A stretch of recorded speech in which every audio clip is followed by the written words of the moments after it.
Bonjour Joseph. Bonjour. Vous avez une production effrénée, là vous venez de sortir un polar qui a marqué les esprits, votre thriller sur l'autoroute, et vous ressortez juste après un Permis C, un polar qui s'appelle Permis C. C'est quoi le Permis C exactement? En alternance, je travaille une année avec une maison suisse qui s'appelle BSN Press à Lausanne, et puis maintenant avec Finitude en alternance.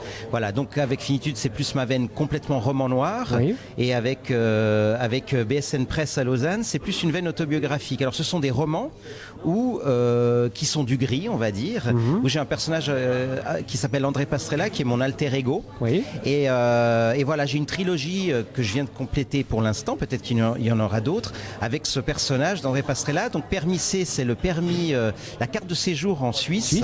c'est pas le permis camion comme en France. Et je raconte en 78, le roman se passe en 78, sur une année, mon arrivée en Suisse.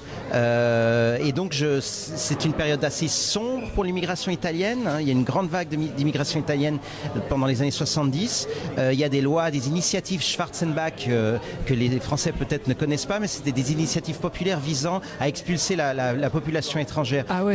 Donc ça, vous l'avez vécu il y en a vous-même, eu 3 ou 4 de ces initiatives qui ont été juste déboutées à 50,5% contre 49, c'est quelque chose de... Voilà.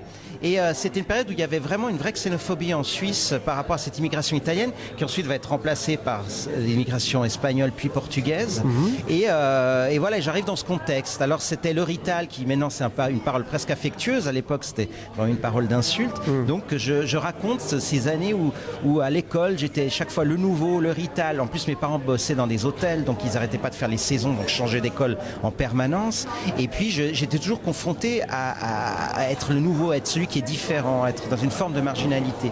Et à partir de cette expérience, voilà, c'est un roman sur l'enfance, sur l'initiation, c'est le roman des premières fois, et puis aussi la rencontre avec aussi la malveillance et simplement la méchanceté. Alors c'est le côté noir, enfin gris. Oui, parce qu'il y a un harcèlement je l'appelle la bande avec un B majuscule. Il y a 5 garçons qui à l'époque voilà. Donc et je raconte, et c'est aussi en écrivant ce roman, j'ai compris pourquoi j'écris du noir, en fait. D'accord. Et c'est le roman, voilà, je crois que j'ai été très tôt confronté à l'idée de tragédie, dans l'idée que les choses finalement sont très fragiles, que tout peut basculer très vite. Et le roman se compose de 3 parties, Suisse, Italie, Suisse. La partie du milieu, c'est celle des vacances où je passais à peu près un peu plus d'un mois en Sicile, où là, je raconte voilà, ce moment de liberté absolue, où j'étais presque un sauvageon au bord de la mer avec mes grands-parents, etc. Et celui-là, c'est le 3e donc. Voilà. Le 3e volet. Voilà, le 3e volet, mais qui serait le préquel en fait. D'accord.